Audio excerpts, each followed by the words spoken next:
Silakan. Ni salah aku cakap. Sebelum Pak Haji ucap buka video. Lepas tu yang video korporat tu masa sebelum nak bagi cinematic. TV umum. Tak ada tak bisa muka kot sebab tak tahu ini belum masa. Lihat. Jangan isi bila isi tak tahu. Yalah tu dia akan lihat contoh lah kan. Dia tak tahu soal ada video nanti dia suruh terjemput. Tu kan nanti lagi dia kalau aku sempat jemput tak ada sana. Tak kan. Kan video ni bagi kan terus orang tu kan. Tadi kalau video tak bagus apa ni? Ayo. Mesti dia cerita kan.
Pak Nasrida ni ke? Suara dengar pula.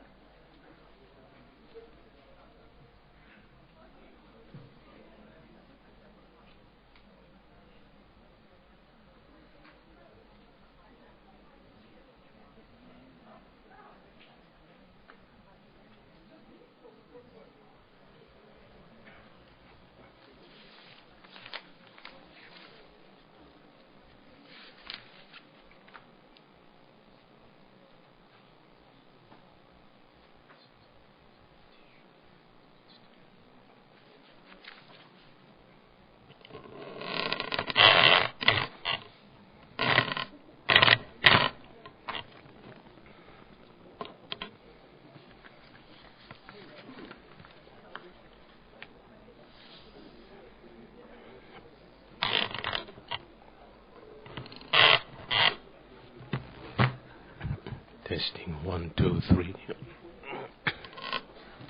Uji suara 1, 2, 3.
sekarang ni.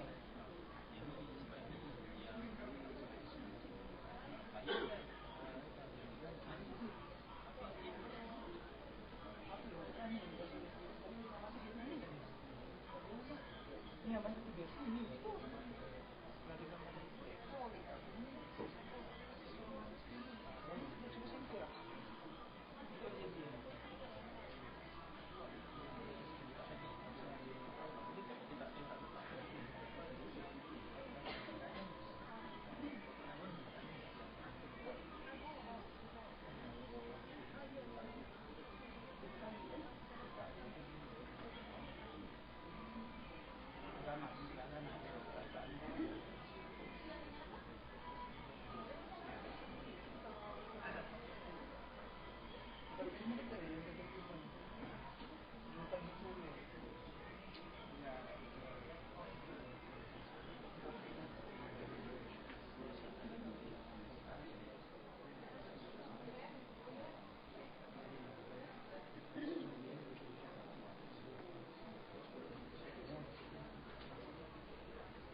Masih tak ada. Dia tak kenalkan. Cuma dia moderate untuk Q&A session dia. Sini macam Check baik. kan.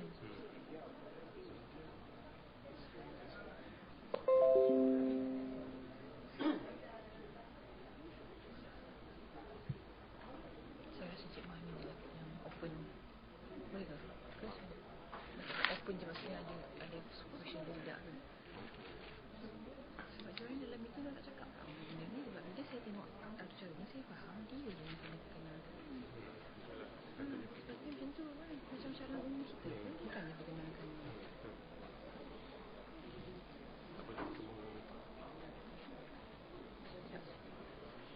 Terima kasih.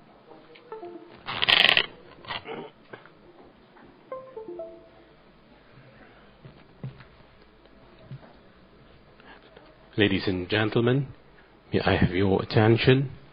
Kindly request our guests who are staying at the back to proceed to the front prior to the commencement of our event this morning. And since we are going to begin the public lecture shortly, we request your full cooperation as well to change the ringing tone of your mobile phone into silent mode. And also, we would also like to have an active participation from the audience during the question and answer session. Thank you.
announcing the arrival of Yang Berbahagia Tan Sri Dr. Ibrahim bin Sa'ad, accompanied by Professor Dr. Rashila, Emeritus Professor Dr. Hans, and other VVIPs.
Thank you. Please be seated.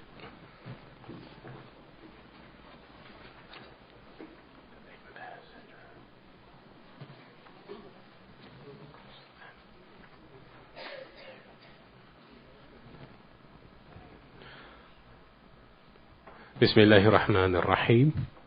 Assalamualaikum and good morning.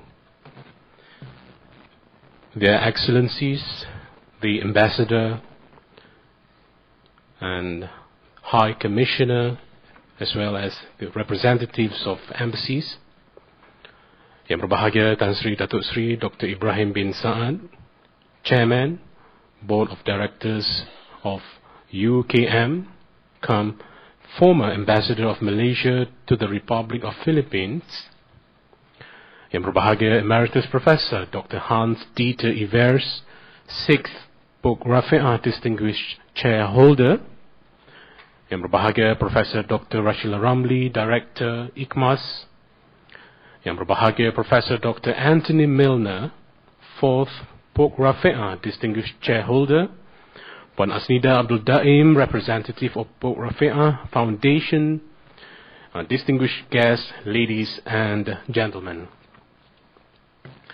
By the compassion and permission of Allah, we would like to extend our gratitude to our Lord, the Almighty, as we managed to be here at this 11th Book Rafeah Chair Public Lecture, which will be presented by our 6th Book Rafeah Distinguished Chairholder. With great pleasure and honor, we would like to express thankfulness with the presence of representatives of ambassadors and Yang Berbahagia Tan Sri. We'd also welcome all our guests and thank them for their presence. We are honored to have our distinguished scholar come our speaker this morning, who will transfer and share his knowledge with all of us. It is positively a great pleasure to organize this inaugural lecture annually, and we hope that this opportunity will benefit the audience. Distinguished guests, ladies and gentlemen, without further ado, we would like to invite Director, Institute of Malaysian and International Studies, IKMAS, to deliver her welcoming address. Please welcome Yang Berusaha Professor Dr. Rashila Ramli.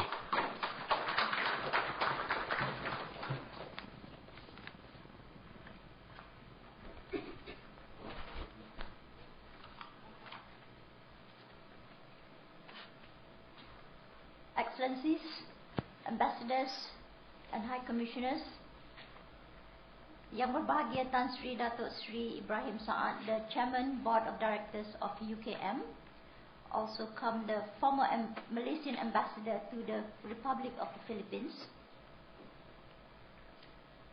Emeritus Professor Dr. Hans Dieter Ivers, the 6th Book Rafeah Distinguished Chair, Professor of International Studies, and Professor Dr. Solveig Gerke, the Director of the Center for Development Studies of Bonn University, Bonn, Germany.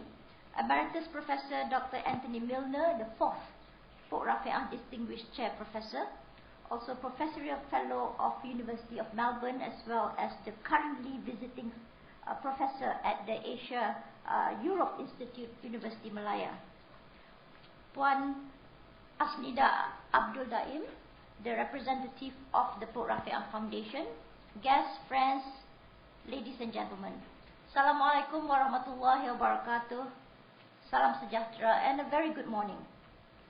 On behalf of the University Kebangsaan Malaysia, I would like to welcome all of you to the 11th Pope Rafeah Public Lecture that will be delivered by Emeritus Professor Dr. Hans-Dieter Evers, the 6th Pope Rafeah Chair. Now, this program would not have been possible without the generous endowment made by the Pope Rafeah Foundation 20 years ago in 1996. Thus, this lecture today also coincides with the 20th anniversary of the Pope Rafeah Chair in ICMAS UKM. And having Puan Asnida here is also very significant because she is the person who handed the endowment check to UKM in 1996. So welcome back, Puan Asnida.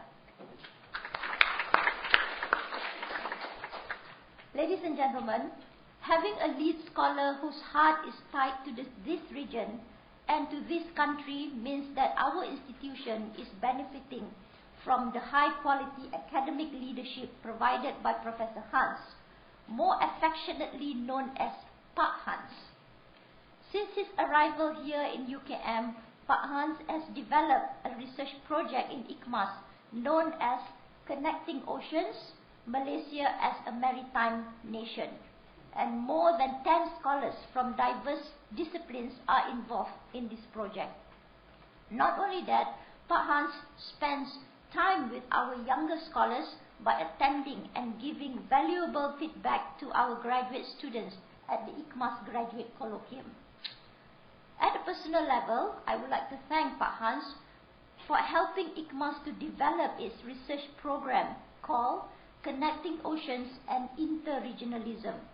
This program will fit well with the mandate given to ICMAS as a social science discipline institute to advance the frontiers of knowledge.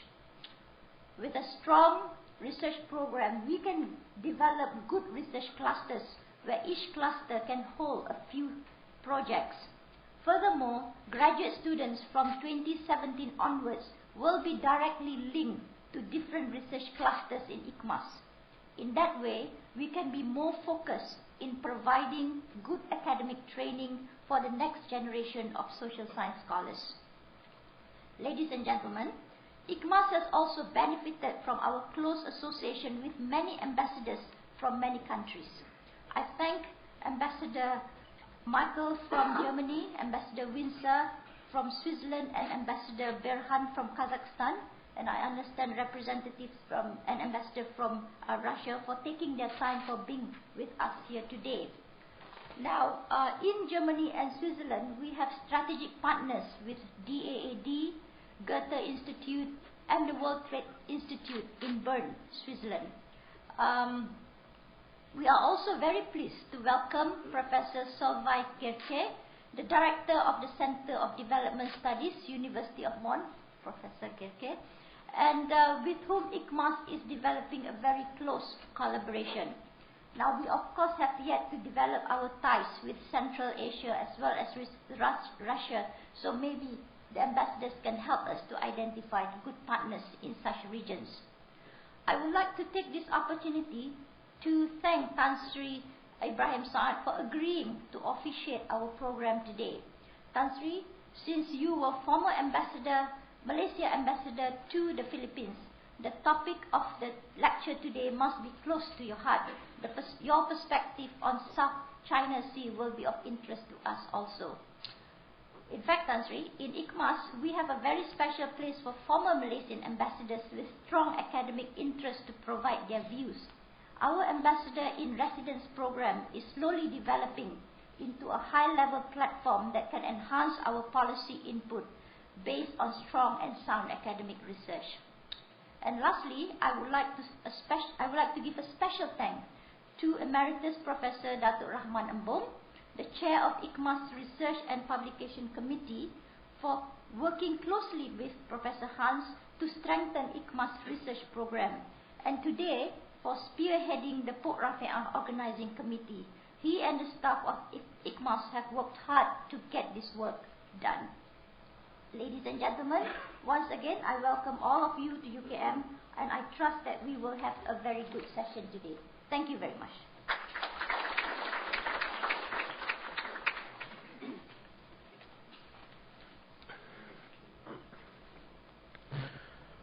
Well, thank you, Professor.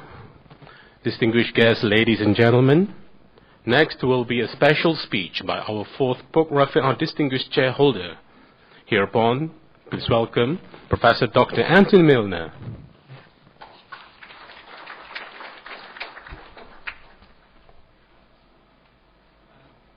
Sri Ibrahim Saad, Chairman of the Board of Directors of UKM, and Professor Rashida Ramli, Director of ICMAS, and Professor Hans Dieter, as the sixth chairholder, PROF chairholder. I was the fourth PROF chairholder, and it's a real honour to say something today about the PROF chair and the process. ICMAS was a genuinely stimulating place to work, and Hans and I have talked about that this morning. He agrees. Really lively colleagues there, and also, and importantly, a really friendly, efficient management, modelled really, I thought, the way the place was run when I was here. And I've now been an external examiner and assessor in quite a lot of universities, so I think I can make comparisons, and this was a good place. PROF chair is academically significant, and it's attractive to have. It's partly attractive because of the way that the chairholder is expected to work with the UKM academics, and to consult with one another, to have a genuine collaboration, research collaboration. It's also an attractive job because of the research topics, and they are important research topics. They're important academically and important nationally. If you just look at the topics, just look, say, at the three books which have emerged in this PROF process. Capturing Globalization in 2001, concerned with how such countries as Malaysia should engage with globalization, how they should be active participants, not merely captured by globalization. And then the volume Globalization and National Autonomy, 2007, book that I often make use of, looking at the constraints on national autonomy in the globalization process, and showing how Malaysia did achieve some genuine autonomy. And then the Transforming Malaysia, Dominant and Competing Paradigms, 2014, which was concerned to investigate the origins of the race paradigm, the critical race paradigm in Malaysia. Origins of how it was shaped by ideas and not just by demographic facts. Concerned also to assess the extent to which this race paradigm still shapes government policy and Malaysian society. Well, I think they're all important topics, and now another book is underway, and it's going to be focused on Malaysia as a maritime nation. Anybody with knowledge of this part of the world knows how important that question is, thinking about Malaysia as a maritime nation. And Professor Hans Dieter Evers, I would think, is the best possible specialist to have recruited to be engaged in that project. Well, looking ahead, the PROF formula has huge advantages. You choose a key topic, one of academic and national importance, and you identify an outsider with key relevant expertise. You get the outsider and the UKM specialist working together productively. So what could be a better formula?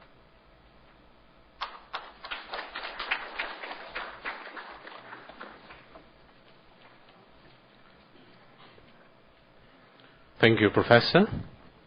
Distinguished guests, ladies and gentlemen, now is the opening address by the Chairman of UKM Board of Directors. Hereupon, please welcome Yang Berbahagia Tan Sri Datuk Sri Dr. Ibrahim Saad to deliver his opening address.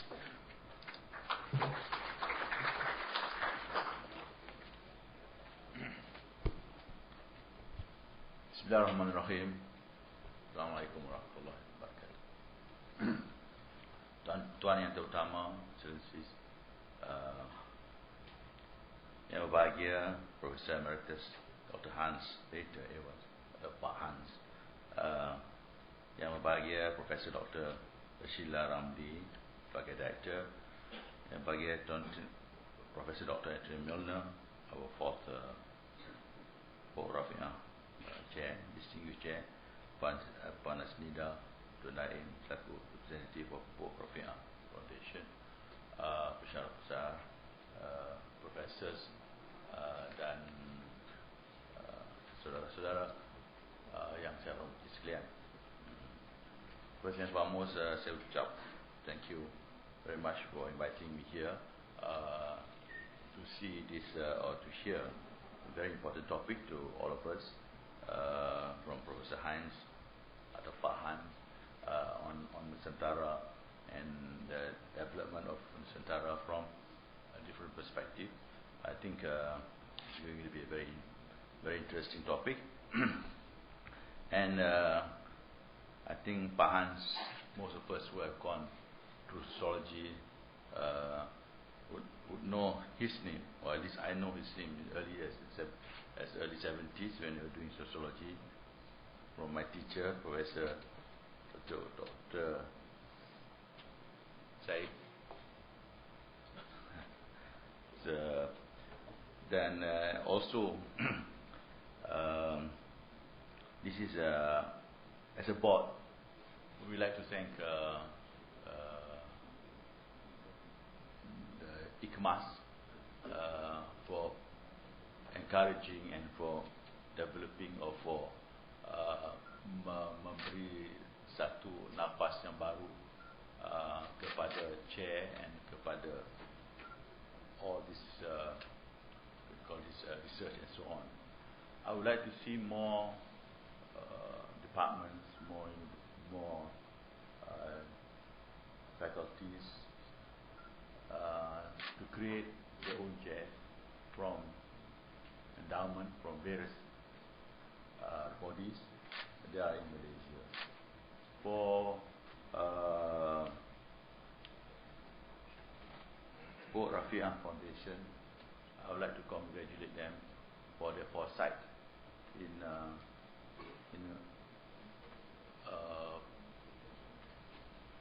following the long line of our cultural and religious history of endowment ataupun wakaf today.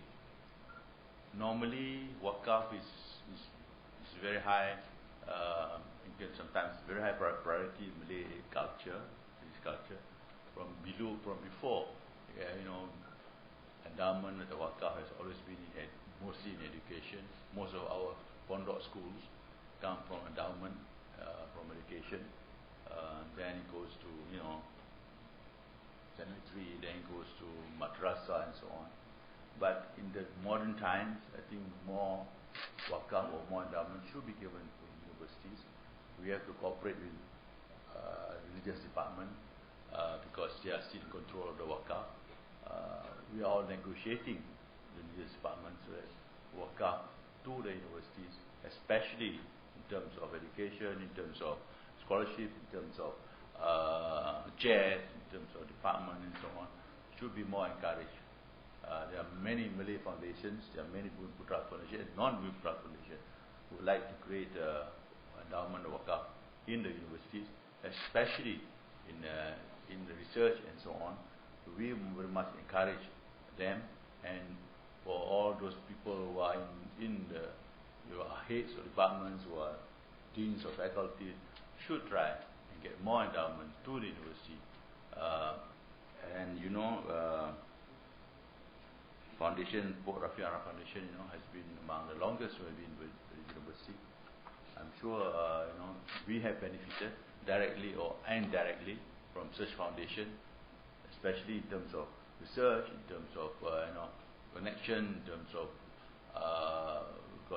networking with other universities and with all the famous professors that we know. I'm sure that we have already had a much more networking in terms of as a result of this type of interactions and this type of foundations.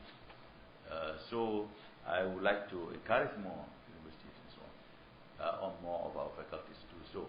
I know there are many of them has done that, but it's always there's always room for improvement. As a topic, I think it's very important at present time, especially at the time when there's a fluidity in South Asia. Some people say it's expanding China, and most probably contracting America under Trump, or Trump America, we call it on. So there will be some movement, I'm sure, and of course Professor Pak Hans has already written about it, some of them. I'm sure that this area will be a very important area.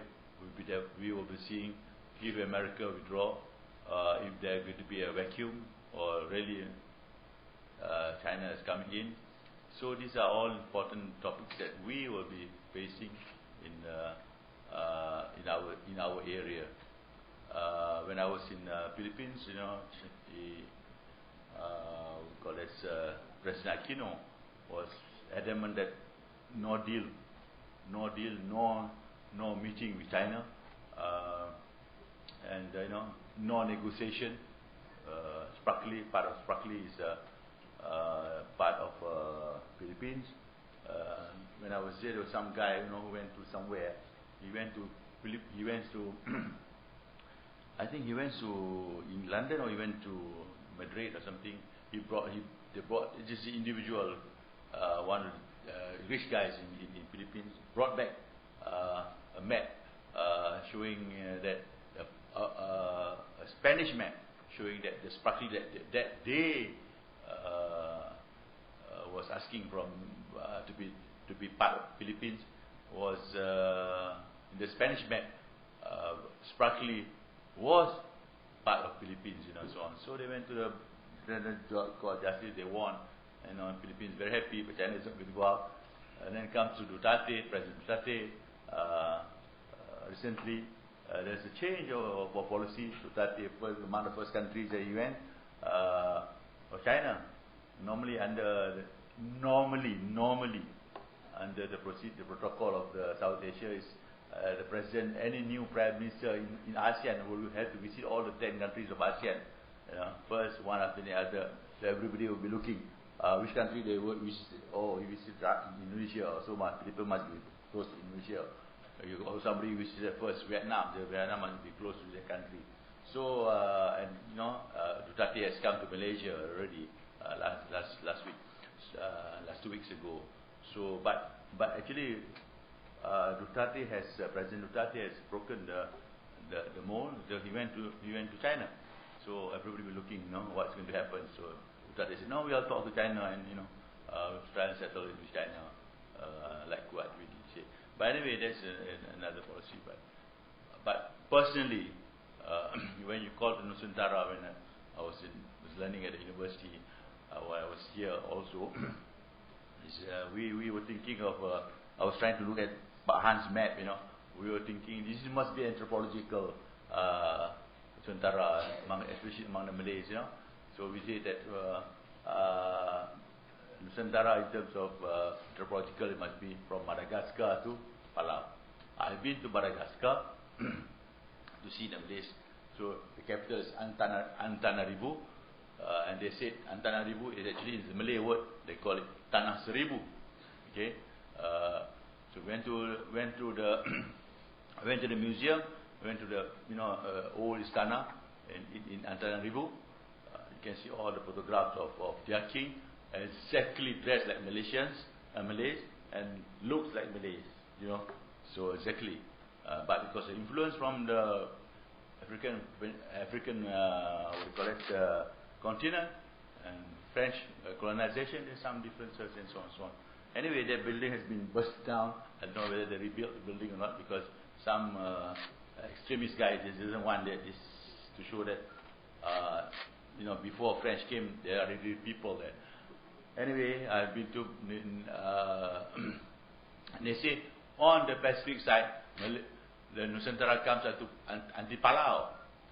I have been to Palau because I was also attached ambassador of Philippines and also Palau, which is 3 hours from Manila, which is very far.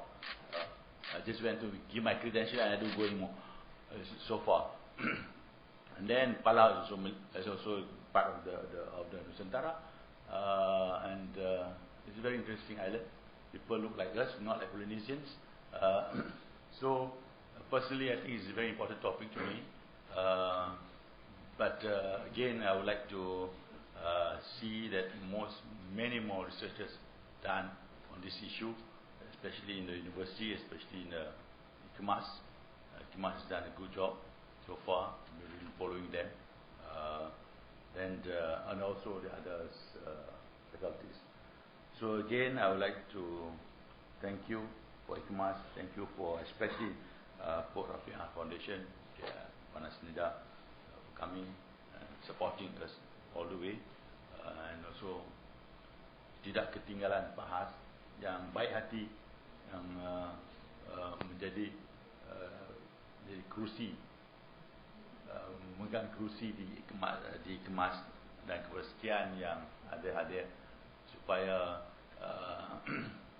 percubaan akademik dan research ini seperti dinyatakan oleh Puan Rosila continue on, and this becomes a tradition not only to the university, to every faculty, every department.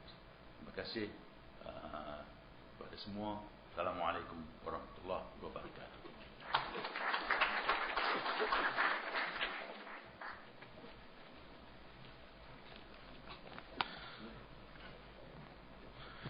Well, thank you, Yang Berbahagia Tan Sri. Distinguished guests, ladies and gentlemen, now let us watch and enjoy the multimedia presentation.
distinguished guests, ladies and the gentlemen, now we have reached the main agenda of our today's event, the 11th Prof. Rafeah Chair Public Lecture. Well, it gives us great pleasure to invite Emeritus Professor Dr. Hans-Dieter Evers, 6th Prof. Rafeah Distinguished Chairholder, to deliver his lecture entitled Nusantara, Malaysia and the Geopolitics of the South China Sea. Please welcome.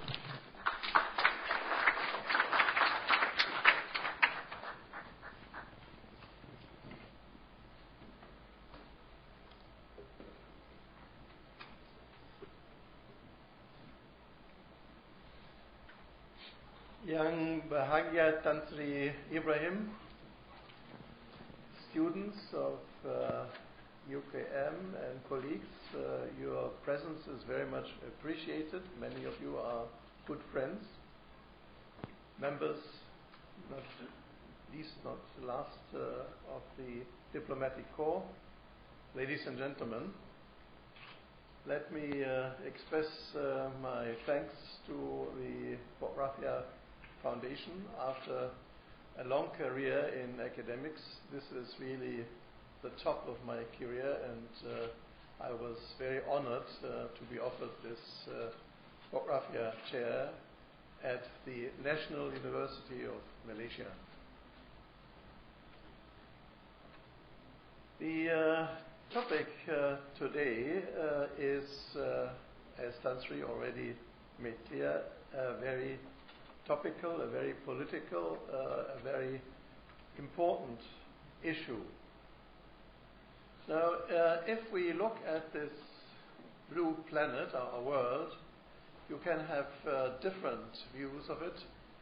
And this one is one that puts Malaysia and the Nusantara in the middle. On the west is the Indian Ocean, on the east is the South China Sea and the Pacific Ocean. So in between is an area that connects oceans, Malaysia. And if you look at the Malay Peninsula, it is really a very strategic position that has, of course, great importance from its geopolitical point of view. Now, my good friend Rahman Embong called it the Paku Alam. This is the axis around which the world swirls. This is Tanah Melayu. And of course he has a point, because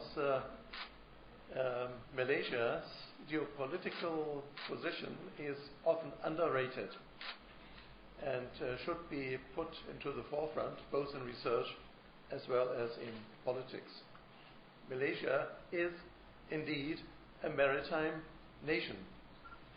Geographically, it has a very long coastline. 63% of the borders are coastal areas. Historically, it is made up of a number of very important, historically very important maritime states like Malacca, Johor, Terengganu, and last but not least, Malays are people that have a maritime past, probably migrating from the Pacific Ocean to this area, maybe being seafarers, fishermen, and all the other migrants that have come here come from overseas. So the maritime connection is very, very important indeed.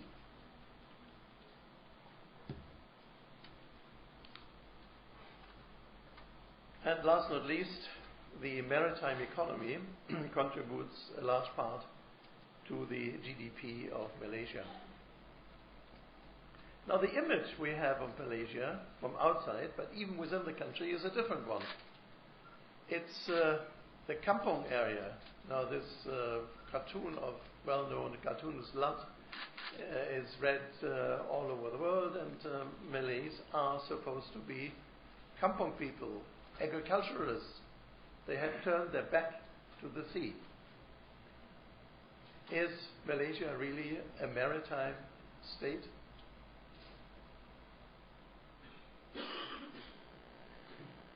Now, to go to this issue in a bit more scientific way, we constructed an indicator of the maritime potential of ASEAN nations. And this indicator results in a ranking order. It's made up of the coast lengths, but also the relation of coastlines to inland areas.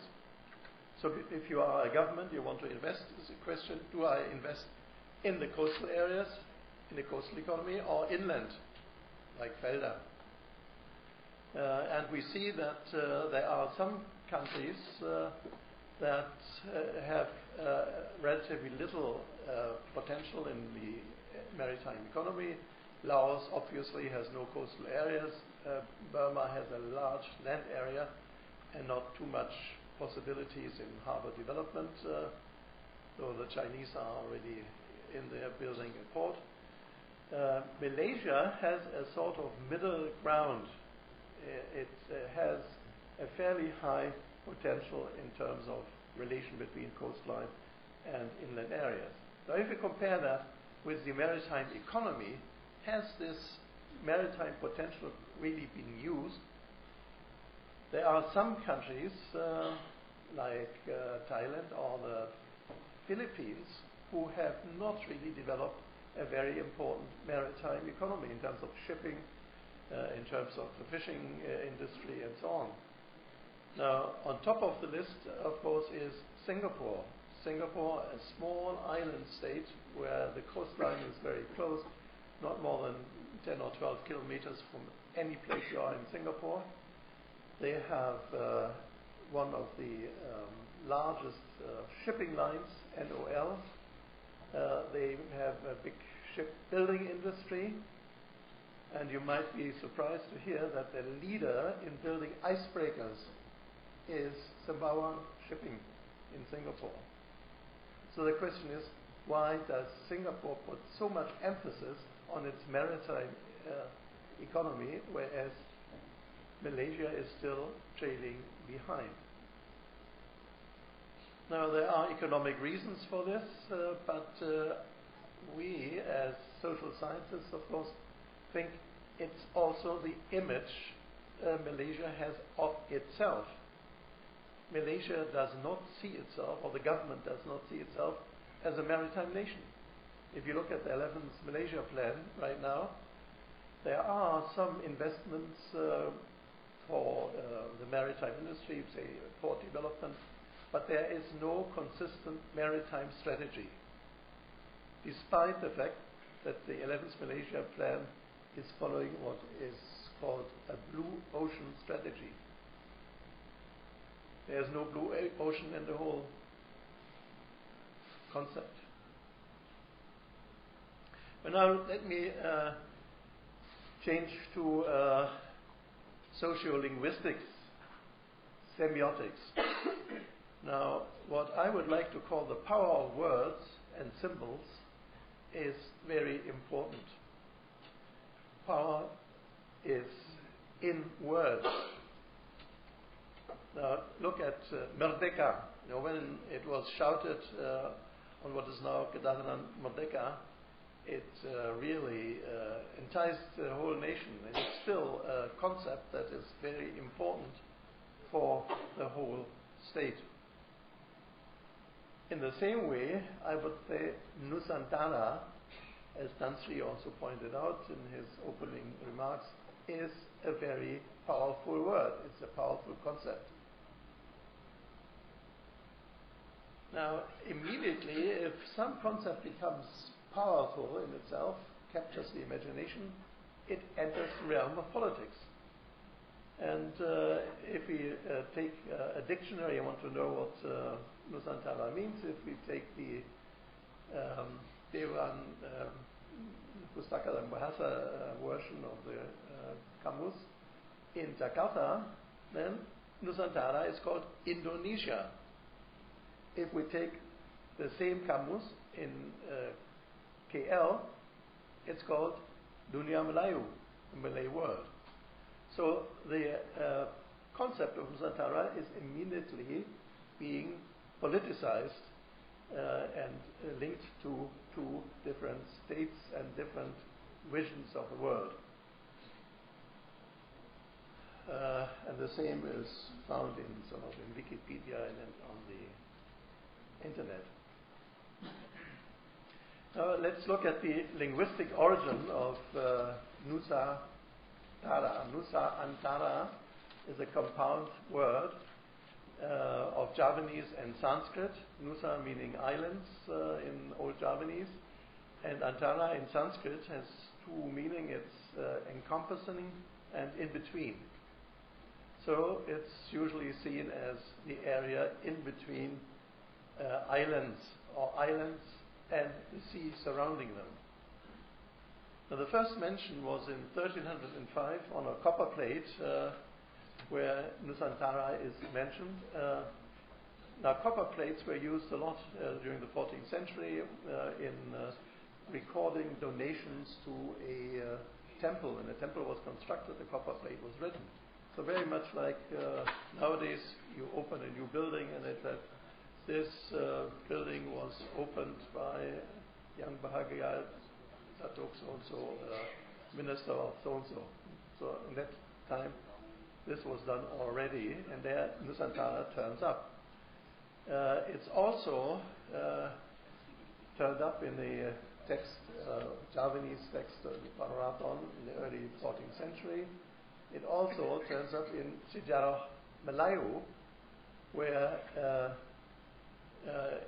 there's a description of Majapahit Empire, and it says that there are a number of states in the Nusantara that show allegiance to the ruler of Majapahit.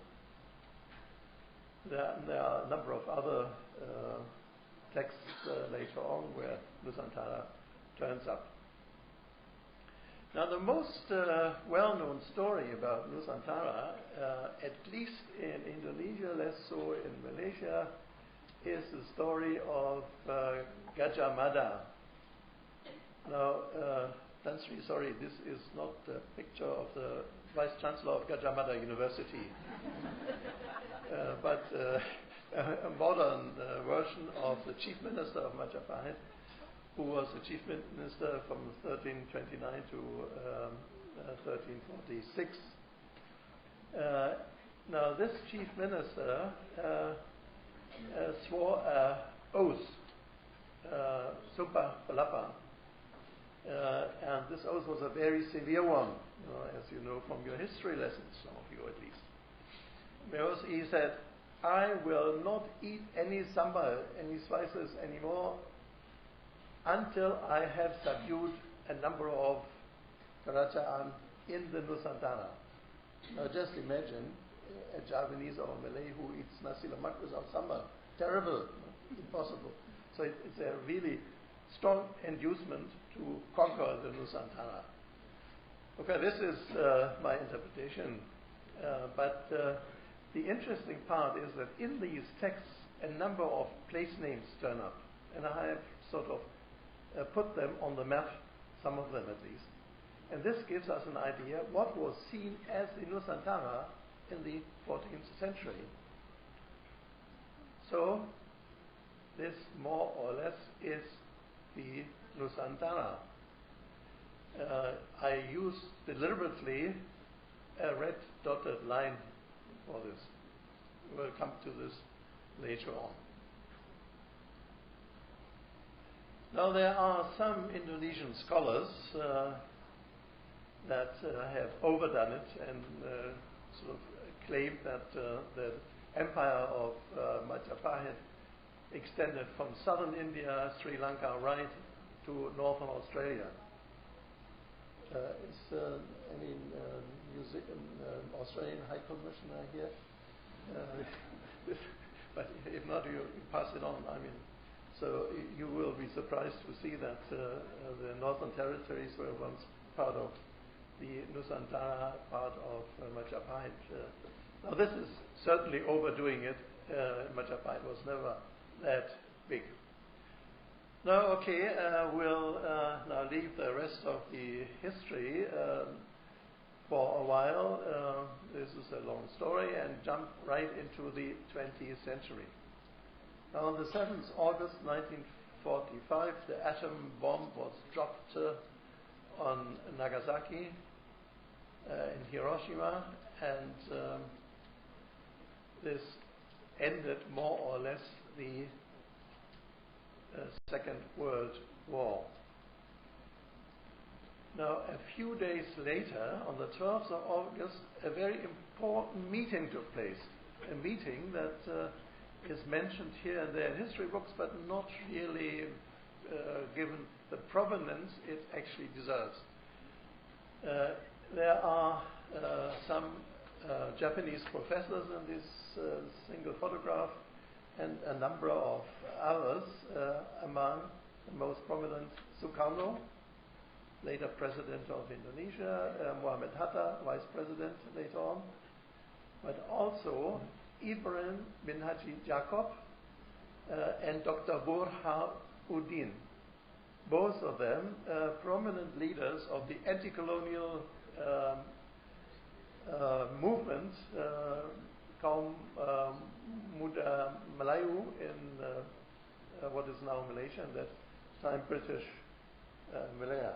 So they were fighting hard to gain independence from the British when the British should return. Now, during this meeting, apparently, a long discussion took place, and the discussion came to a result. And the result was, as soon as the war is over and the Japanese retreat from Southeast Asia, we will form a United Nations. Sukarno, Hatta, Ibrahim, Jacob, and Burhanuddin. And this united country should be called a Nusantara Republic as soon as they would be free from Japanese occupation. Okay, a few days later, 3 days later, on the 15th of August, Japan surrendered, and Sukarno, who had rushed back to Jakarta from Taiping, he declared independence. And he declared independence for the former colonial territories of Netherlands Indies, Indonesia.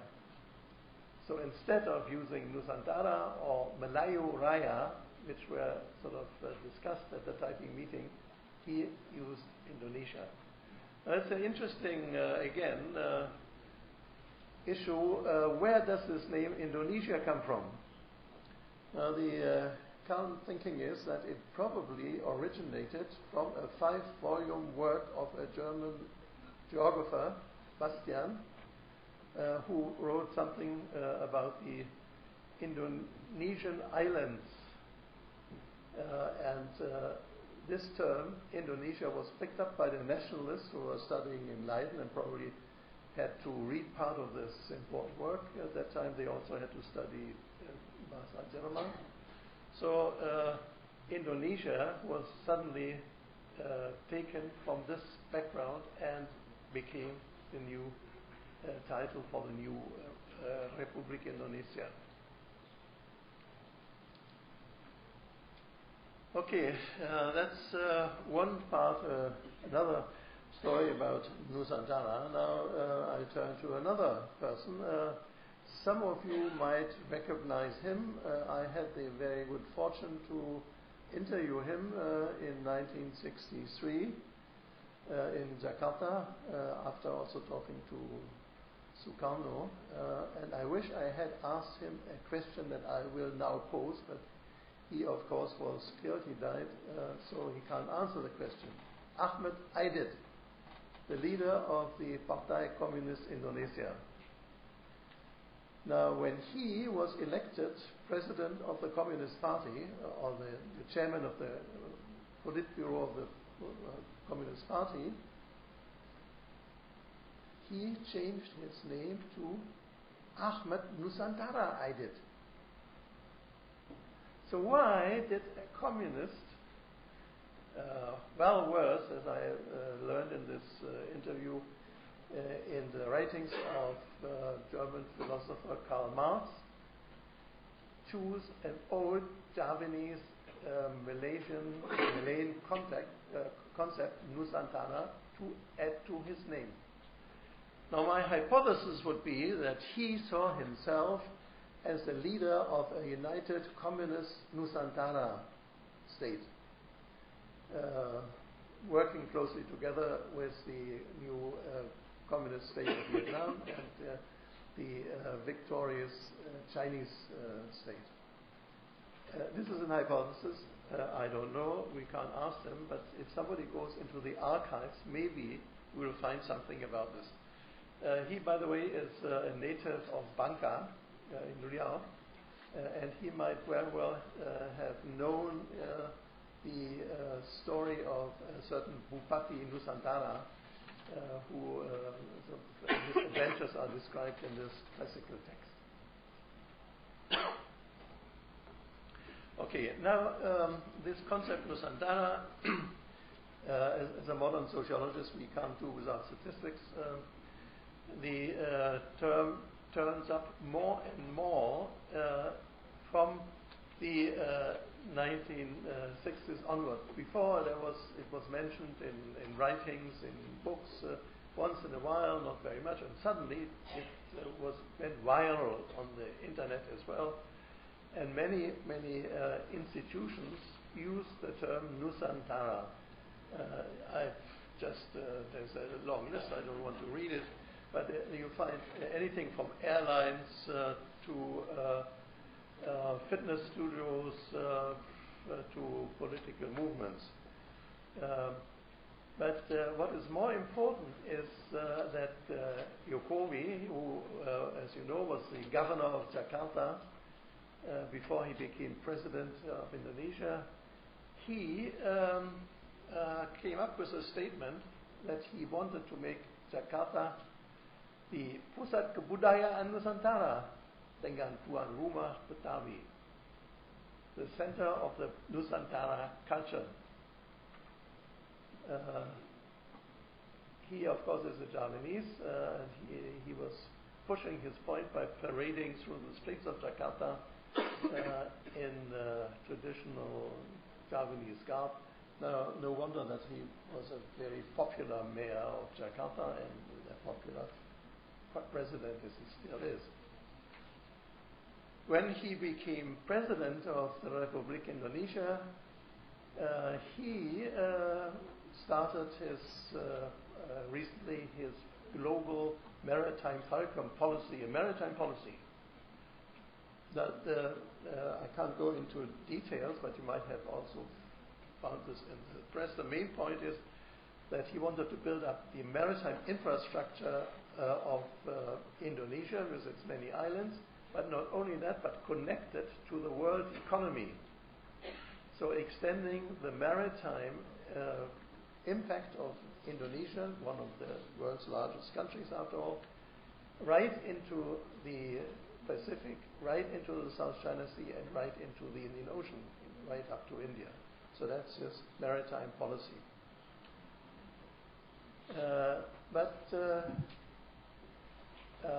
He, at that time, I'll just refer to the last petition, which was brought to the Parliament, where they urged the President to change the name of Indonesia to the name of Nusantara, Republik Nusantara. Apparently this was debated, but no decision was taken. Anyway, Indonesia is still Indonesia and not Nusantara, but it went as far as really trying to change the name of Republic Indonesia to Nusantara. So that shows that Nusantara is a very important aspect. And of course there are also sastrawan who look into the literature, etc., etc. More important still is a new movement that emerged in, I think, in a meeting in Cirebon in Java, Islam Nusantara. There was a big NU meeting, annual meeting. NU, Nahdlatul Ulama, is a conservative Islamic party, and they said, no, we are not following Islam Arab, we follow Islam Nusantara. So that's a type of Islam that Yukobi endorsed as a liberal kind of Islam, an Islam rooted also in local culture. So he transferred his policy of pushing Nusantara culture to Islam. Now there's also the dark side of Islam. The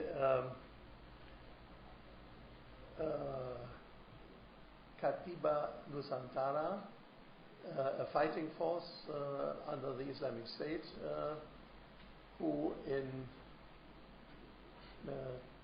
just a few months ago blew up a hotel, or rather a coffee shop in Jakarta with many deaths. They threatened to attack Malaysia. There were some messages on the internet. And they are made up, Katiba Nusantara, of Malay-speaking fighters, recruited, among others, also in quite a number in Singapore, of all places, but also Malaysia and Indonesia. And they're supposed to be very Barani and fierce fighters, and are sort of depicted as such in the internet. Now, again, on the better side and the more lighter side, there is also a new Nusantara youth culture and Nusantara pop culture. Now, in the introductory video that you heard, there was a song, Cinta Nusantara. And then they say, oh, the Nusantara, our Nusantara. And it's very popular among young people. So it has taken roots in the young people, the concept of Nusantara, and not only in Malaysia and Indonesia, but also in southern Thailand and Singapore. And even in the Philippines, they listen to this song, they know about it, because the Filipinos, after all, are sort of Malays. They don't see themselves always like this, but in terms of language, they are part of the Nusantara. There's also a revival of the old Kratons. They call themselves Ikatan Kraton Nusantara. Here, a meeting recently, a few months ago, in Indonesia. So they also pick up this concept of Nusantara. And on the funny side, there is a website I found of a Kekaisaran Nusantara and Nusantara Empire. Capital city is Jakarta, the largest city is Berlin, and there is a Pati Amsterdam who met with the empire of the Nusantara, and of course it's a true story, because you see they even have a photograph of it. And by the way, the foreign minister of this Nusantara empire is Angela Merkel. I think the German, His Excellency, German ambassador, will be amused by this. Okay, now let's turn back to the geopolitical issue, Nusantara and the South China Sea. The South China Sea, one of the busiest thoroughfares for international trade. Here is an image of the vessels passing through the Straits of Malacca, through the South China Sea, linking the Indian Ocean, the Pacific, linking China and the European economies. Now, as we read almost daily in the press, there's always some conflict. There are conflicting claims, contested claims to the South China Sea areas. The legal opinion enshrined in UNCLOS, the United Nations Convention of the Law of the Sea, is very clear. But there is one provision that is quite often overlooked. And this provision says that the median line between countries can be negated if there is an historic title that says otherwise. Now, I think that this is the line the Chinese government is pursuing.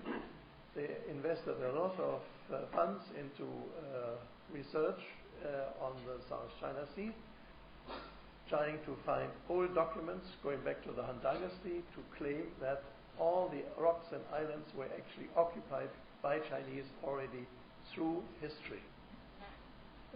Now, this in fact is very unlikely because there were long periods in Chinese history where nobody was allowed to leave the coast and the area was forbidden, but still it is pushed in various documents of the Chinese government. Now, there's also a legal opinion that came up in the discussions between the court case between Philippines and China that rocks are not regarded as islands and cannot be the foundation for a large area, the economic zone. The main focus of trouble currently are the Spratly Islands, and again here you use concepts and words to put your claim. So they have all used different names, and various countries have tried to turn rocks into islands. Now the most well-known and most debated line is this red dotted line, which was put on a map very crudely in 1947, claiming this whole area of the South China Sea as, it's not quite clear, maybe as Chinese territory or Chinese sphere of influence. So going right up to the borders of Brunei, Sabah, Sarawak, close to the borders of Vietnam and the Philippines. And this, of course, is now the big bone of contention. Now, from what I have said about the Nusantara, the Chinese put very crudely the red dotted line on the South China Sea. Well, we might also do the same and put a blue dotted line on the South China Sea. And the claim to the South China Sea, both from Chinese sources or from Malay sources, is not very strong. But the Chinese have invested much more research to buttress their case, whereas hardly anything is done in Malaysia or Indonesia to show that the South China Sea was actually traversed by Malay sailors, by Malay ships. Archaeological evidence shows that most of the wrecks found are actually Malay vessels rather than junks. But the emphasis also in the international scholarly writings is on the Chinese sources, because they have so many sources and there are very few Malay sources to look at this. So this leads us to the research agenda of ICMAS, where we try to look at what are the reasons for the claims to the South China Sea. So there are historical reasons, but there are also epistemological reasons. There are concepts like Nusantara, South China Sea, Nanhai, and so on that are being used. There is the economic excess, there is the geopolitical issue. Now, what is the basis for these claims? Cultural. There is a big difference in the conceptions of maritime space between the Chinese views and the Nusantara view. The historical one, past occupancy of rocks and islands, need to be researched, and of course there is still the legal issue of UNCLOS. And what we try to get at is the geopolitics of the South China Sea and Nusantara strategy. We're thinking of a number of proposals still to be developed. One would be looking at the resources of the South China Sea from a sort of Tanah Air perspective or Gotong Royong perspective, meaning using joint development areas. If one cannot agree on the sovereignty of certain areas, one can at least share the resources. This has been done already in some cases, like there's an agreement between Brunei and Malaysia on the exploitation of oil. Oil company brings up the oil, and then the proceeds are being being shared on a certain way. Now the other proposal is one which we haven't found anywhere else, and we're just trying to think about how to do this. And that is to develop maritime strata titles. And when land became scarce in urban areas, high-rise buildings were being built. And according to past law, people who were owning a condo had a share in the land. The land was tied to the building.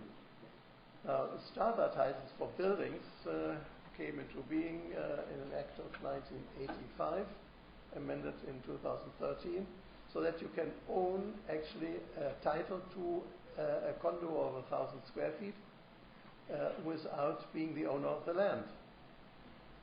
And we feel that maybe this idea of dividing up high-rise buildings into strata could also be used for maritime purposes. Say somebody has a right to exploit ore or the minerals on the ground, including oil. Somebody can get the next strata for deep-sea fishing. Somebody else up.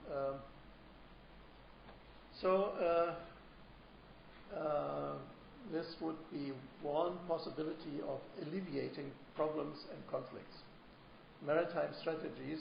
China has a Southern Silk Road strategy. Indonesia, the maritime fulcrum. Singapore, gateway to Asia idea. Malaysia, a maritime nation strategy.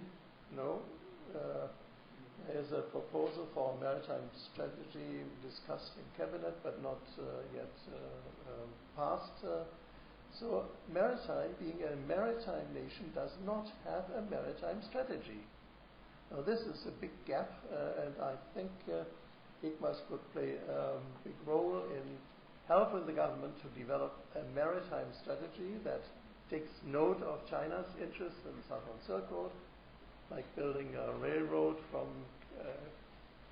Terengganu to the west coast, or financing deep-sea harbors, etc., or Indonesia's idea of linking Indonesia to the world economy, where harbors in Malaysia could play a major role. Singapore's connections to the Iskandar in southern Johor is an issue. So Malaysia needs a maritime national strategy. And maybe the ASEAN community as a whole needs a Nusantara strategy. All question marks. Okay, this comes to the end of my rather long talk. To sum up,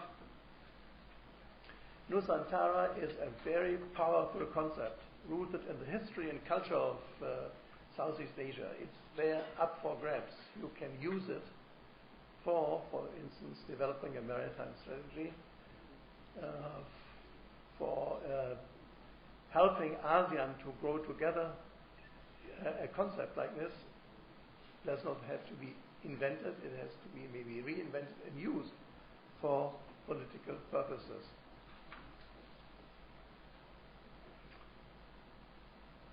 It is also, it was Oswald Spengler called Nusantara, it's an archetype. And in his well-known work about the decline of the West, he talks about archetypes, that they are central issues, central concepts that keep a culture together. They are the anchors on which a lot of other issues are based. And we have the idea that Nusantara is such an archetype, such a central concept that keeps the Dunia Melayu together, or Malay culture together, and not only religion or other matters, or Tarian or so on. And last but not least, Nusantara also reflects popular culture. The young people are already at it, and they can be enticed to follow a Nusantara strategy if such a strategy becomes visible. Well, Tansri, ladies and gentlemen, we are sailing on a blue ocean of knowledge. ICMAS will hopefully play a big role and visit the PROF Rafeah Chair Endowment. This is what I have to say. Thank you very much for your attention.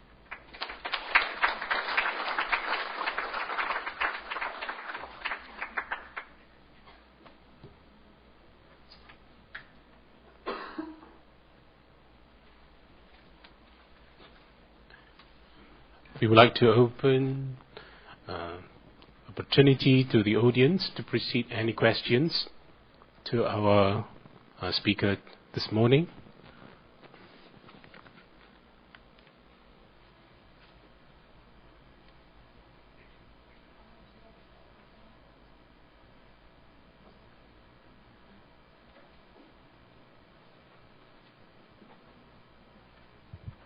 All right, I think we do have about half an hour or so for discussion, sharing, clarification. So I see Prof. Shamsul having his hand up there. Prof, please. Thank you, Rasila. Thank you, Pak Hans, for the mind-opening and mind-boggling issue. I know we have been talking about this Nusantara concept and to pull it into a more contemporary discussion, because we have Institut of Nusantara here, but it's called Alam dan Tamadun Melayu. I think what is most important here, even how much we emphasize its historical importance, epistemological importance, there is a group of people whom we have to penetrate and get in their head. As long as we don't get that, we will continue, and ICMAS will continue to talk about Nusantara. Now, how do we do that? Is it only Article 15 of the UNCLOS, or are there many other ways that we can do? So, perhaps this is the first attempt to publicly to actually introduce this concept, because the more people hear this, the better, and the more discussion will ensue, and therefore we can elevate this concept to a level where it is useful for us to consider. Perhaps the Institute, MIMA, you have to work together with MIMA, Malaysian Maritime Institute, Malaysia. They have been doing a lot of policy research since 1993 relating to maritime issue in Malaysia. They may not have spelled out the Malaysian policy, maritime policy, but they have been bringing out a number of important papers that will describe what Malaysia sees as important in maritime context. So that's the first thing that I think we have to bear in mind. How do we get people who matter, who can actually adopt this in the end? Because this is a very important idea that is not being discussed openly. Number two is there is an academic debate, and there's also theoretical debate on Nusantara and how it overlaps with political understanding. And this is in relation to the construction of nation states in this region, because we use linguistic, at one level we use linguistic boundaries. Few million people speak Malay, the single largest linguistic group of Muslims in the world, with larger Malay speakers than Arabic speakers in the world who are Muslim. So there are all these elements that are equally important that you have mentioned that has to be also elaborated to give content to this concept of Nusantara. Of course, there have been this pre-colonial period, colonial and post-colonial period. Nusantara has adjusted itself to the different meaning or understood differently. Otherwise, pop culture doesn't enter into Nusantara, because it has to be redefined by at every stages or every stage of the historical period. So how do we come to terms to that? Because I can see the first part of the lecture was trying to cover the different ways of definition of Nusantara, but where can we meet? Where can this different definition of different period can be converged into one that can be solidly considered that whatever it is not a contested concept in a sense that Malaysia agrees, Indonesia disagree, but I think both parties, most people in Southeast Asia has embraced this concept quite openly. So I would like to hear some response from you, Pak Hans. Thank you very much.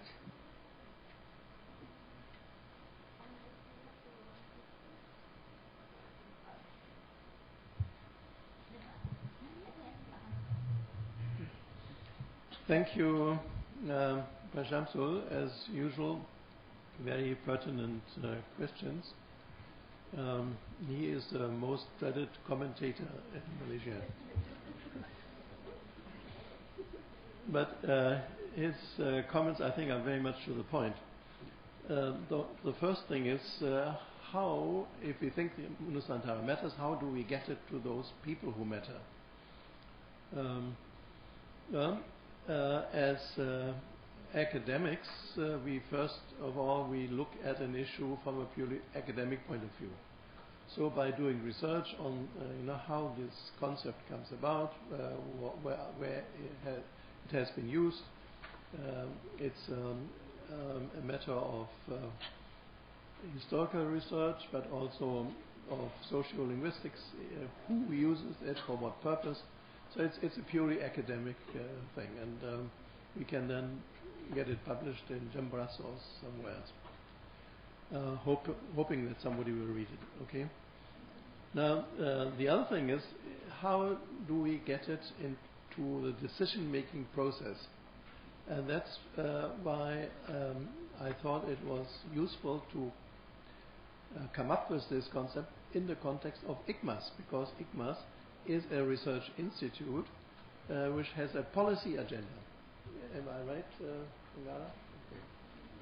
Ngara? So by trying to give some basic data and basic ideas to the government how to shape a Malaysian maritime policy, which is not visible. There are bits and pieces here and there, investment here and there, usually pushed by interest groups who want to get some project in their state, but there's no coherent maritime policy. I'm not criticizing the government on this, but just they can't do everything. But the idea is, as the oceans become more and more important in the world economy for various reasons, Malaysia should do something about this and come up with a policy. So we can, as ICMAS, sort of get closer to the policy issue and write policy papers, which ICMAS is supposed to do. I think ICMAS presented about 30 or 40 policy papers last year. I saw in some reports. Not that many? Okay, wishful thinking. The other issues is, what is the political content of Nusantara? Historically, we can do research, we can look into the texts more closely. I mean, there are several texts like Sejarah Melayu and so on where we could interpret it. But what is the political content right now? We cannot ignore what the young people think. They think it's a hip concept. It's very nice. They sing like we heard, Cinta Nusantara. So that's one content already. It has become part of popular culture and integrated in various countries, not only in Malaysia, not only in Indonesia. It's an ASEAN phenomenon, which is very interesting. Everybody is talking about the ASEAN community. How do you build a community? You ask the Europeans how difficult it is to build a European community or a European Union. ASEAN is faced with the same problem. So some cultural anchors are very important. Okay. Professor Silva? Thank you very much for this very interesting talk, and also especially about the history of the word and use of Nusantara. I also totally agree that Nusantara is a very important and could be a very, very strong concept to use. But I was quite taken aback when I read about Indonesia trying to rename its country into Nusantara. Because I think that Jokowi, so President of Indonesia, sees himself and also his country in a legacy of Gajah Mada and Majapahit. And don't you think that if this would happen, you know, that Indonesia would call itself Nusantara, this would also mean for Jokowi a kind of a claim to the whole region of the Malay world. Because when you see, you know, also past history, what we know from Sukarno and also definitely before, don't you think that together with the maritime strategy that Indonesia has, that they are already very much on that track where Malaysia, you know, is still a bit, you know, back from really using the concept also for itself?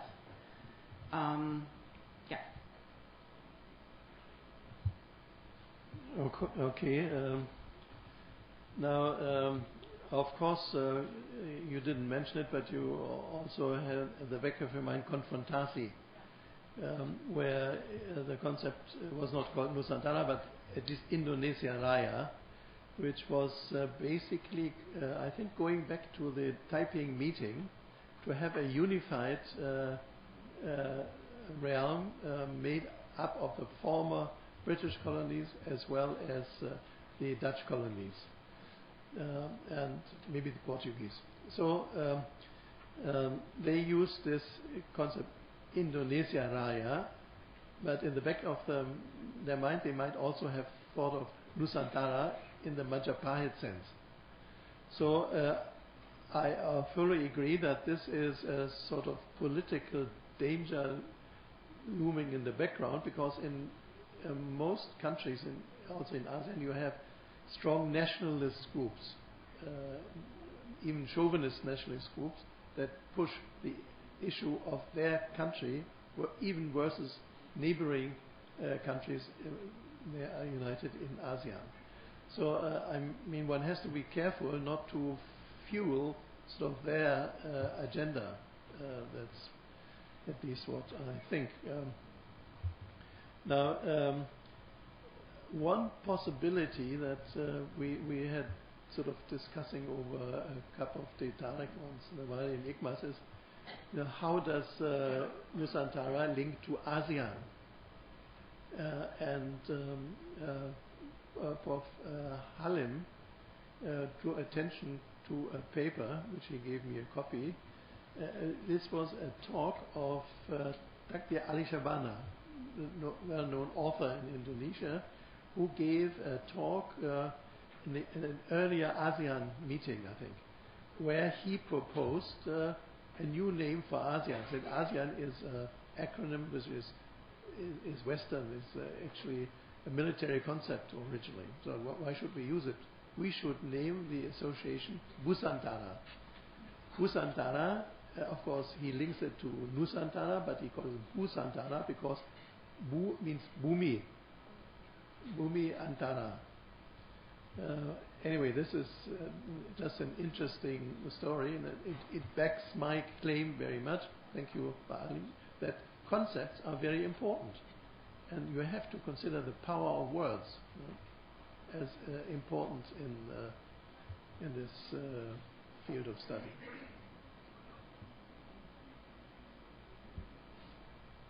Okay, all right, Dr. Kartini. Good morning, Pak Hans. I'm Kartini from the Institute of Ethnic Studies. I have two questions. I'm interested to know about the overlapping claims on Paracel and Spratly Island, Pak Hans.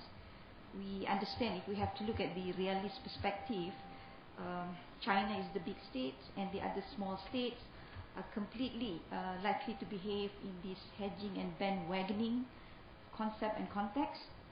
So in your case, if the Nusantara concept, maritime, is expanded and accepted, would the small states have a chance for such overlapping claims against China? And the second question, back to just to echo from the Nusantara concept, I wonder whether the Nusantara concept by the Indonesian can be clarified further. It could be the meaning of Nusantara is pretty much the Javanese centric, I wonder.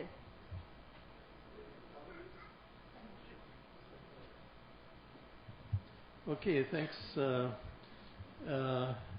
Another two important questions from Kita, Kajian, ethnic. Well, first of all, the conflict about the Spratlys, there have been violent conflicts, even military confrontations between naval vessels from China as well as from Philippines. The Malaysian Navy has kept at a distance, so was not directly involved, but I mean, they have been monitoring the situation closely by sending Navy ships around. So that at one time was said to be the next hotspot of world conflict. I mean, this has died down a bit, but about 2 years ago, this was very often put forward by international journalists. Now, what chances do small countries like Malaysia or maybe Brunei have vice versus a big country like China? Military, I think probably no chance. But in terms of negotiations, I think the Chinese government thinks in very long terms. They look at the long durée of history. It doesn't matter what happens in the next 2 or 3 years, but they want to secure their access to raw materials in the very long run when raw materials run out, and they know that this is going to happen. So they have to be sure that they get the supplies. Now, from my point of view, this is a legitimate strategy of a government that tries to secure its economy, which is very much export-oriented. And one has to understand this sort of Chinese line. So that's one thing. The other aspect of Chinese policy is what I say culturally seen as a conception of maritime space. They do not have a conception of maritime space, period. They have a conception of territory. And until, I forgot the year, but some 10 years ago, they had a strategy of border defense. Now they have a new strategy of forward defense. So they're building up their navy. But they look at these various islands, including the Spratlys, as territory. So territory means you own it, you defend it. If somebody flies over your territory, you can challenge it, you can shoot the plane down. They have a very strong territorial view. And I don't know how to deal with this, except trying to persuade them that maybe it's a better way of cooperation, which they also say they want to have, rather than confrontation. But the various diplomatic, there have been countless meetings. Sorry, ambassadors like to meet, this is part of their business. Same as academics, by the way. But the outcome of these meetings was negligible. Nothing much really has come out of these meetings. Especially the code of conduct, which was trying to alleviate and calm down the situation, hasn't really taken off. It's not really recognized. So all the diplomatic efforts so far have not really come to a solution. Maybe they might have contributed to calm down the situation a bit, but solution was not diplomatic negotiations. Then, of course, you can now start to ask, okay, if that doesn't work, what is going to work?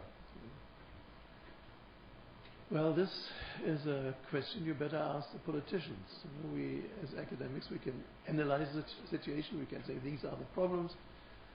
Maybe these are possible solution A, B, and C. But actually doing it, that's what the politicians have to do, and that's why an institute like ICMAS, proposes things, writes policy papers, and says, okay, if you do this, this will happen. Or we construct an index of the maritime economy. Has actually Malaysia fully fulfilled its maritime potential, yes or no? Or should be done more to develop the maritime economy? This is what we can do.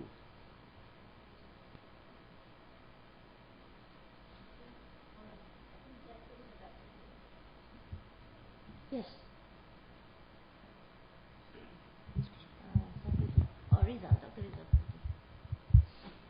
Professor Hans, congratulations for your presentation. I'm very sorry I'm late. I'm Rizal from Institute of Ethnic Studies. I have only one question. From my understanding, the Malay word studies has been defined through epistemology, ontology, and methodology. So, is this Nusantara concept will be used the same concept as Malay word studies, or there will be a new definition for this Nusantara? Thank you.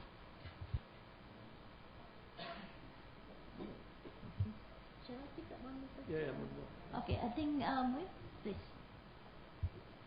Okay, thank you, Prof. Rashila, Pak Hans. I'm Muin from Political Science program.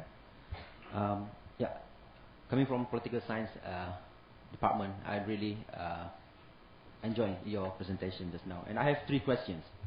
First is with regard to your opinion on the interaction with foreign powers rather than the so-called ASEAN and Nusantara countries. For example, with the US involvement, the Russian, the Indian, because we have to deal with this realist perspective, China sent their navy not in the contested area. For instance, Beting Serupai, Beting Patinggi Ali is a clearly Malaysian waters. It's not the Chinese. But then they came. So how did you see this prospect of military engagement with the foreign powers? First. The second is about this prospect of the Indo-China countries. We know the South China Sea, traditionally known as Champa Sea, Laut Champa. But then with the loss of the Champa people, then all the geopolitical struggles, so currently we only know the South China Sea as South China Sea. So, but then what about this Vietnam, Cambodia, how they will perceive this Nusantara, because they will feel detached with this proposal. And the third question is with regard to Malaysian maritime strategy. You did present about this maritime potential index, maritime economics index, and all this level of development currently among 10 ASEAN countries.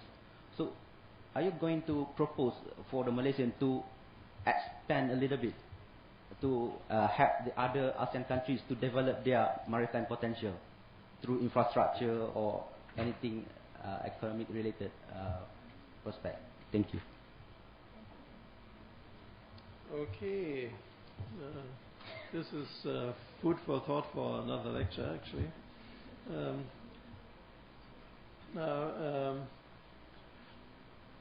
I'm not quite sure how to answer Riza's question. Maybe am I allowed to not answer also?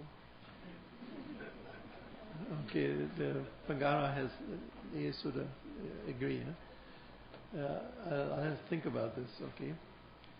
Now the other political science department questions. Let me go through it one by one. What about the foreign powers? I did not, except for China, I did not refer to the US, who has a very strong interest in the Asian region, according to Obama. Trump might come up with a different agenda, we don't know. Then there is also Russia that has an interest definitely in the North China Sea, but also beyond. And then India is building up its naval capabilities, has a quite substantial navy by now, and has built up its naval bases quite substantially. Now this is in a way old world politics, where you have the big nations that fight each other's, either in world wars or in wars of worlds or in big conferences, and we don't know what they are really going to do, because they also have a change in leadership, especially in US and India. But what you are pleading for, what you are implying, what about realpolitik, the real politics? That is a line that so far we have not pursued in ICMAS, as far as I can see. We have been arguing very much on the historical cultural side, and maybe we should work together with the hardline political scientists like yourself, who stand for realpolitik.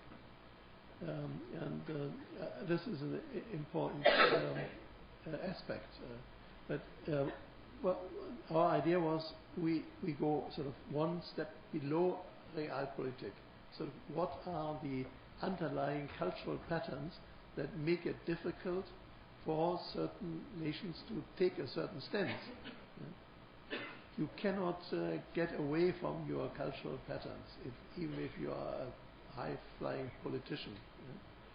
And you have to look at your population that might get upset if you follow a line that is not really, you saw the big demonstration in Philippines or in Vietnam about South China Sea issues. The population also has to be accounted for. So maybe it's also a matter of a division of labor. We have been following more social science. Cultural issue, you can do the realpolitik. Okay, and we have a joint meeting, discuss it. Okay, academics are good at having meetings and discussions. Second question. Nusantara is clearly understood in Indonesia, in Malaysia, maybe even in the southern Philippines, Brunei, but what about Vietnam? Has no context. The Champas have. Champa used to be, it's a language which is Austronesian, at least there is a linguistic connection. But nowadays, Vietnam, well, I don't know, but maybe the Vietnamese can be persuaded to look at the southern part and their southern history as also one part of Vietnamese history, not only the Chinese connection, the Chinese War. So that would be my argument if I talk to Vietnamese. And the last one, Malaysian maritime strategy. I think this is on the cards. Malaysia now has to follow a strategy that takes note of the strategies of the others. you see that Indonesians have an agenda. You take note of it. Southern Silk Road is an agenda. You take note of this. So when you sorry. Your room to maneuver is already reduced. The longer you wait, the more difficult it gets. I just want to add. I look at Nusantara in two areas. One is politically, I think it cannot apply anymore because if you remember, Malaysia wants to be formed. Both Indonesia and Philippines protested, and they signed. And three countries signed a document known as Mavelindo. That is Malaysia, Philippines, and Indonesia. That was the nearest that we got to Nusantara, I think. After that, it is they form ASEAN, and this concept of Mavelindo is gone. Philippines is still knows or they learn about this Mavelindo. But so with the formation of ASEAN, I think I look at the concept of Nusantara will never be able to be applied because the land ASEAN is totally different from the sea ASEAN. But culturally maybe because we still, for example, these three countries, Malaysia, Philippines, and Indonesia, are still tied to the Malay world. Even Philippines, they are a Christian country, but if you look at their statistics, they always count that Malay, Christian, 90%. These are official statistics, normal statistics. Malay, Muslim, 10%. And they even wanted to change their name, just like Indonesia, because Philippines is named after Philip II of Spain, which is not a very good king, has a very terrible history. The Philippines doesn't want to use Philippines anymore. So they went to the Senate, I think twice or three, I was reading the history. They went to the Senate to change the name of Philippines. They don't want to use the Philippines. Philippines doesn't. Philip II even in Spain is not recognized. So somehow other Philippines is the name of the Philip II. So they wanted to change the name. I think apa nama kala Maharlika. They went to the Senate. First time it was rejected. I think second time rejected. I'm not sure whether what's going to happen. Maybe different leadership, I don't know. But anyway, what I'm saying is that the possibility of Nusantara applying to culture possible, but politically, I think at the present situation, I think quite difficult. Even Nusantara, there's always a danger of culturally. Our culture will become Indonesian lah, macam hari tu that day, when somebody put on Neo Geography, National Geography, a dance or something like that. They said it was done by the Malaysian. They said, no, this is not the Malaysian, this is Indonesia. They had a demonstration and so on lah. Jadi culture pun susah kan tu, nanti Borea pun jadi dia kata dia punya claim pun susah kan.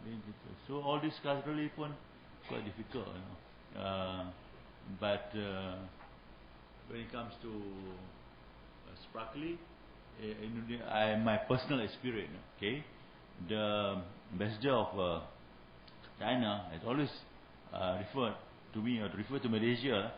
Malaysia is a very good country because they can't negotiate with her on sparkly, but they are not. And then they say that Philippines at that time was quite hostile.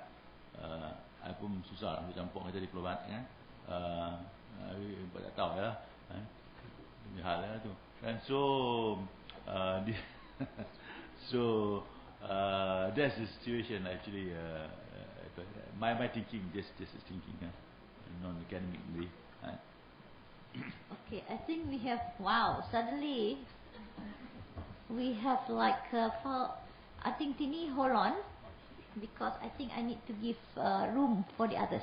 I think, Pak Halim, did you have your hand up first just now? Okay, Pak Halim, and then I'll go to, Prof. Syed, and then finally with Firdaus.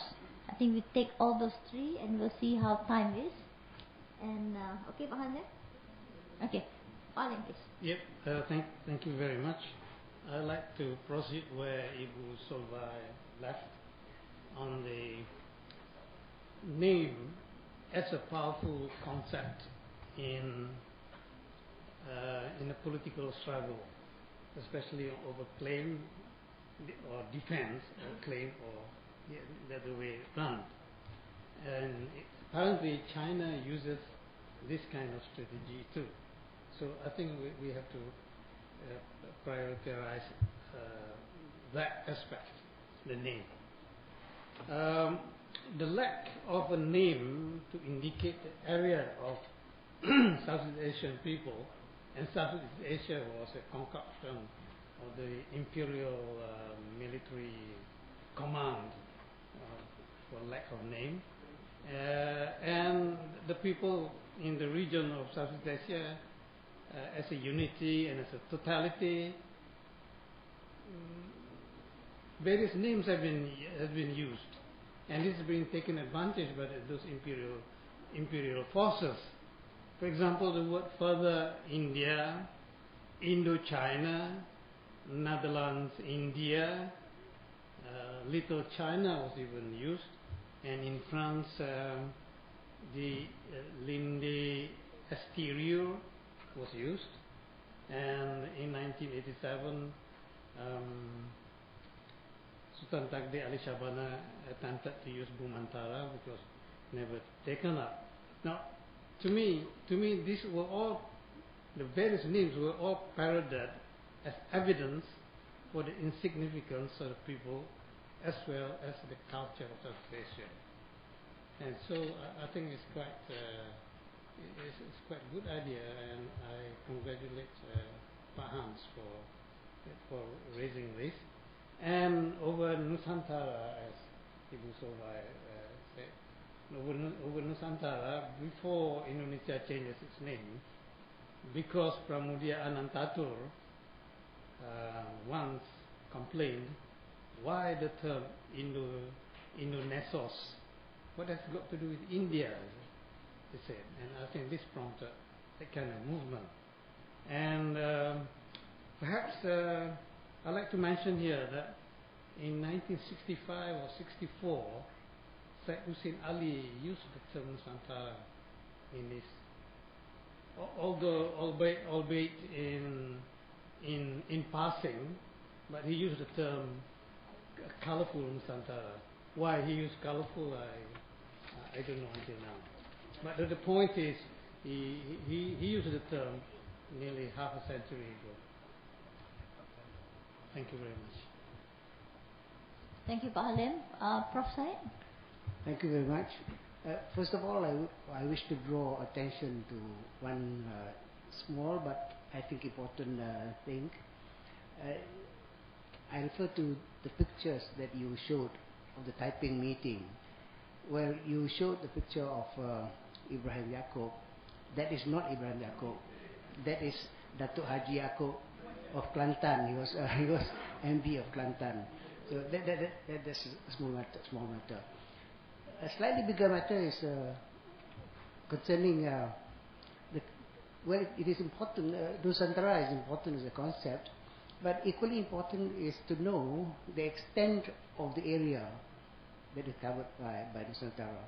You showed that there are various views on this, but you can go further. If you look at the kingdoms of the past, like Asuka or Srivijaya or Melaka, had their own extent of areas that can be called now Dunia Melayu. Now, if you come nearer, then of course there's mention about the ASEAN, and of course Mapelindo. And if I'm not mistaken, Tan Melaka was one of the earlier persons who used the term Melayu Raya or Indonesia Raya. He had his own term, but I can't remember what it is, which covers actually even part of Australia. So what would be the basis for determining, for instance, or for agreeing to the extent of the area that is called Nusantara? Thank you. I think we take one more question, please. Firdaus. Morning, Prof. I'm Firdaus from Mas. Well, Indonesia has already developed an image, identity as a maritime nation that they call as Poros Maritim Dunia, or Global Maritime Axis, or FACRM. Now, with the concept that they already established, an identity or at the regional level, and legitimately, direct or indirectly, put a sphere of influence, a discursive or constructive power of a nation as a regional power. Now, they have already established theirs. We are encouraged to develop ours. I wonder, when we develop, they develop, what may be collided or contested, and what generated or prevailed that we can use and say this is ours, and therefore we can develop a strategy from there. Thank you.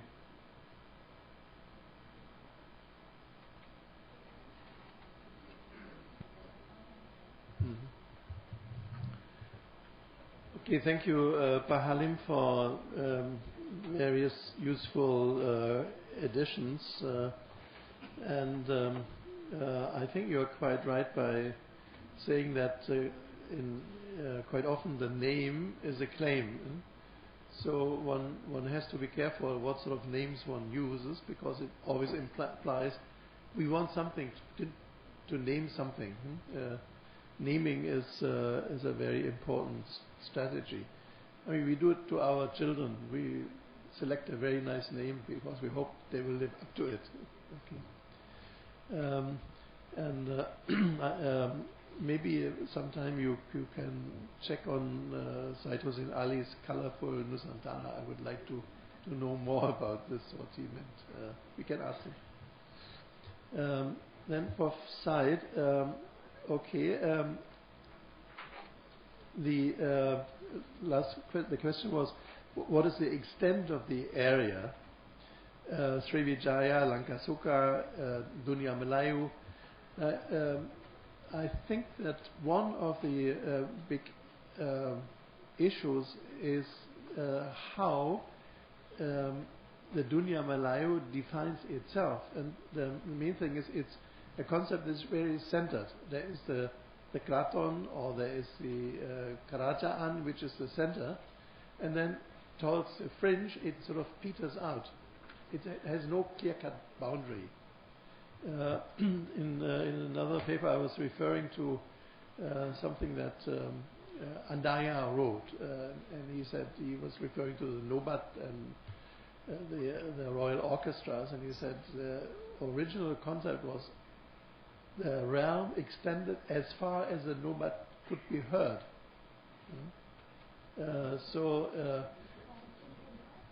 Which I think is a nice way of saying it, that as far as the Sultan's voice is heard and followed, that's the end of the realm. Beyond that, he has no say so. And this, of course, changes depending on the power of his voice, and that the extent was changing. And this is a quite different concept from, say, a European feudal society, where clear-cut boundaries were drawn, and there was a castle here and a castle there. There was a boundary, and if one knight would go across the boundary, he would be bashed by the other, because boundaries are very important. Not so in the Nusantara or in Sriwijaya. Or there's an interesting paper also by Hermann Pulke, a former research assistant I had, in whom I learned more than he learned from me. He wrote on Sriwijaya and explaining that historians often fall into the trap of seeing Sriwijaya like a feudal state in the European sense, which he claims is not. but it was a sort of alliance of people who could follow or not follow the Keraton or Sriwijaya. So that's the extent is variable. That's the message. And now, Firdaus, the various like the Porous Maritime Global is of course one type of policy one has to look at. I mean, because it says a lot about what a big country like Indonesia wants to do, what their maritime agenda is. One has to adjust to it. But you can only adjust to it if you have your own agenda, and then see how far does it conflict, or how far can one negotiate or avoid conflicts. So that's just an additional idea to how important it is to have a maritime policy, whether you call it Nusantara policy or something else. That's a different matter. I mean, here in this lecture I tried to put both together, maybe overdoing the argumentation a bit, putting too much stress on the power of words and the cultural aspect. But I mean, having a solid maritime policy is important. Now, last but not least, I want to apologize for the wrong photograph of. First, I got the wrong one, and then, of course, I replaced it by the right one. So, by shifting PowerPoints around somehow, the other event came in. Actually, the real one looks much more austere and grim, he was, I think, must have been a very powerful character, convicted of his convictions. I don't know much about him, but from his photograph, this shows a lot. I mean, his mimicry. All right, thank you very much. Yeah, I think we need to close the session for this morning. But remember, this is the acceptance public lecture of Prof. Hans, and at the end of Prof. Rafeah's tenure, sometime in May actually, there will be another lecture. So we will follow up with the research that is being done in ICMAS under the guidance of Prof. Hans, and at that point we invite all of you again and more, hopefully, in order to share the findings at that point. Okay. So with that, I would like to thank all of you for the participation, for the contribution to the knowledge here, and of course I would like to thank Prof. Hans and Tan Sri. Thank you so much for being here, Prof. Milner, and of course Puan Asnida. So thank you, and I will hand it back to the Master of Ceremony.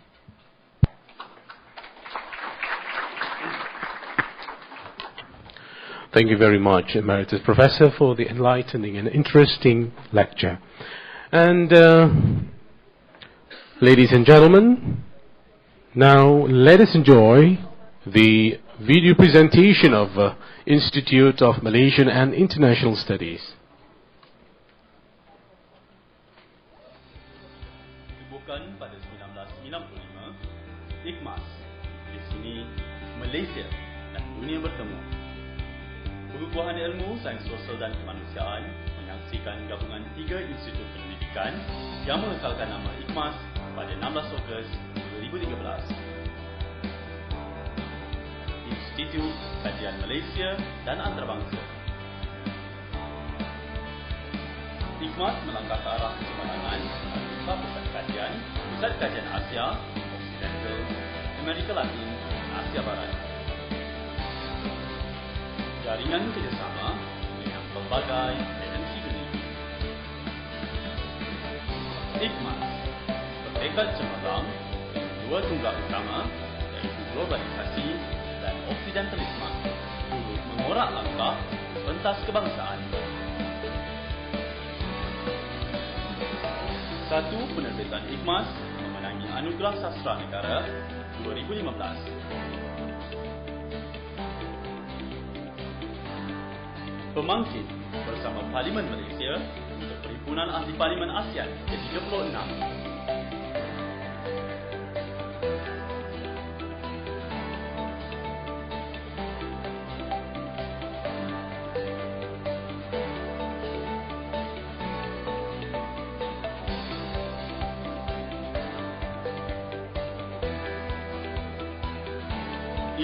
turut menjadi pemegang amanah kepada 3 endowment, Rusia satu Rafeah, Southeast Asia Kanika Endowment Fund, IKMAS Nippon Foundation Fund.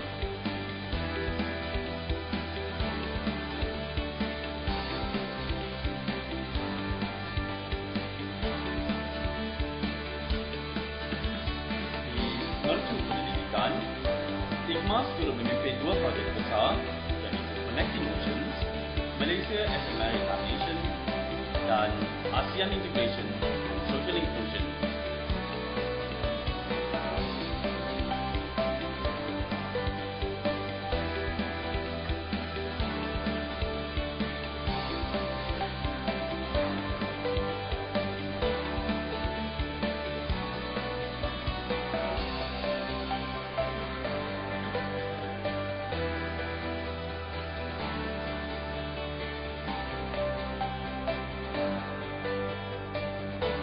Ilham ilmu, berbakti kepada masyarakat.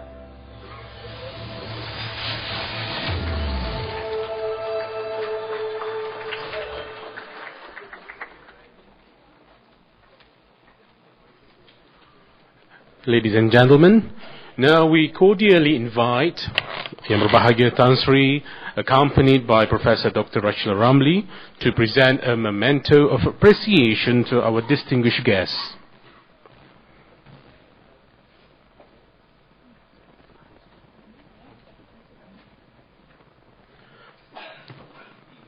First, please welcome Emeritus Professor Dr. Hans-Dieter Evers.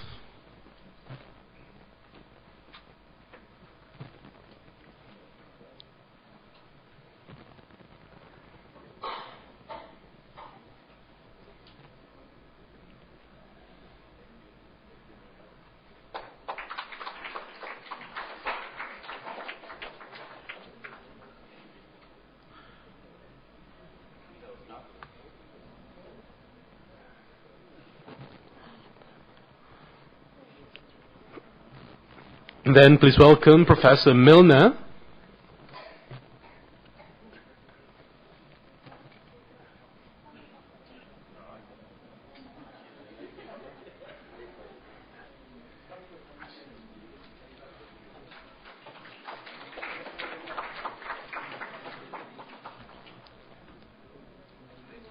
And finally, Puan Asnida.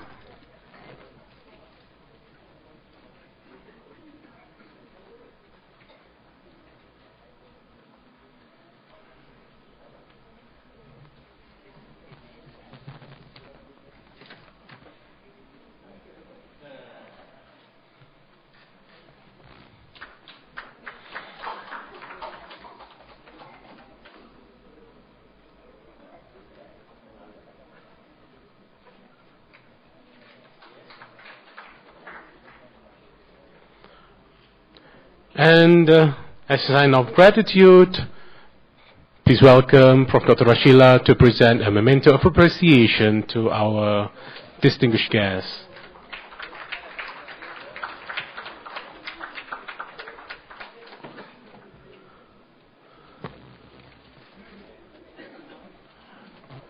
At last, may we invite all VIPs to the front of the stage for a group photo session.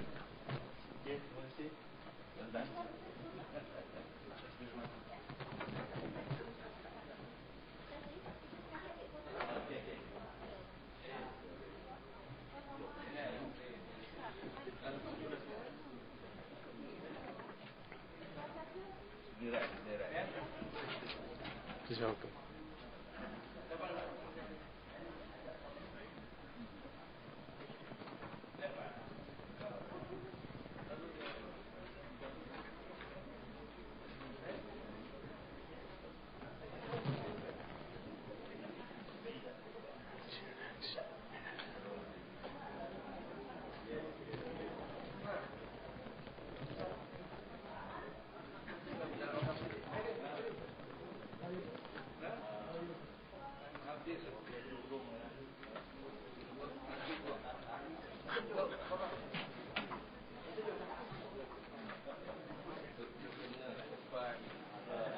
Conduct the music.